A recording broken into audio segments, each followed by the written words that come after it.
সার নিয়ে স্বস্তিতে নেই জয়পুরহাটের চাষিরা। ডিলারের কাছে ধর্ণা দিয়ে কোনো মতে সার মিললেও কিনতে হচ্ছে ৩০০ থেকে ৫০০ টাকা বেশি দরে। সবচেয়ে বেশি টান পড়েছে টিএসপির ক্ষেত্রে। কৃষকদের অভিযোগ, সার মজুত করে কৃত্রিম সংকট তৈরি করছে একটি সিন্ডিকেট। যদি অভিযোগ অস্বীকার করে কৃষকদের উপরই উল্টো দোষ চাপালেন ডিলাররা। আর অনিয়মের প্রমাণ পেলে কঠোর ব্যবস্থার হুঁশিয়ারি কৃষি কর্মকর্তার।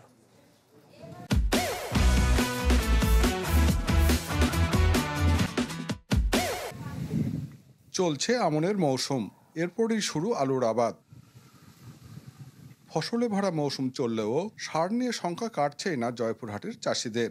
জানান, ডিলারের কাছ থেকে খালি হাতে ফিরতে হচ্ছে তাদের। সারের জন্য দাবি করে বেড়াচ্ছি, সার ডিলাররা সার নিয়ে আসতেছে, কোথায় বিক্রি করা যায় না কি করা যায়, আমরা সার পাচ্ছি না।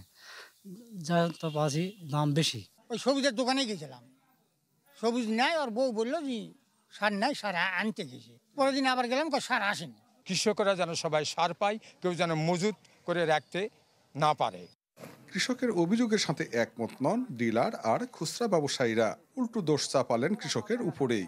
যেহেতু আমাদের এমওপি, ডিএপি হয়তো বা টিএসপির একটু বরাদ্দ একটু কম, তাতে কোনো সমস্যা নেই। এরপরে পরিবর্তে ডিএপি আছে, ডিএপি আমাদের মজুতও আছে। আমরা বাইরে থেকে টিএসপি হলো বেশি দামে অনেক সময় পাওয়া যাচ্ছে না, তারপর অন্য জাতে চাহিদার উপরে নিয়ে আসে বেশি দামে কিনেছি, বেশি দামে বেচিচ্ছি। সার সরবরাহ ছাড়া অন্য দায়িত্ব বিএডিসি নয় বলে দায় সারলেন কর্মকর্তারা। তদারকি করলেই এই সারের সিন্ডিকেটটা বা অন্য ডিলারের ঘরে বা অন্য কোথাও যাওয়ার কোনো সুযোগ নেই। এটা চাহিদা নিরূপণের দায়িত্ব বিএডিসি থাকে না। কৃষি অফিস ফসল ভিত্তিক তারা চাহিদা নিরূপণ করে। সেই চাহিদা নিরূপণ নিরিখেই আমরা সারের যে বরাদ্দ হয়, এই সারটা সরবরাহের দায়িত্ব শুধু বিএডিসি থাকে।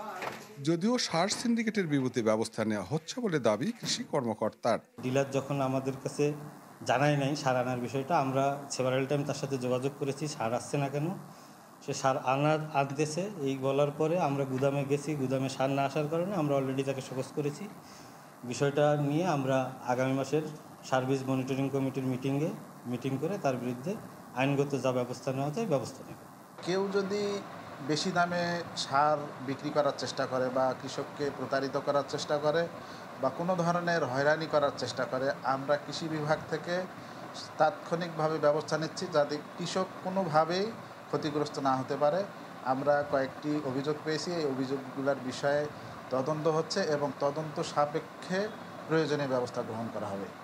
চলতি মাসে জেলায় প্রায় ৬,৬০০ টনের বরাদ্দের বিপরীতে সার মজুদ আছে ৫,৪০০ টন।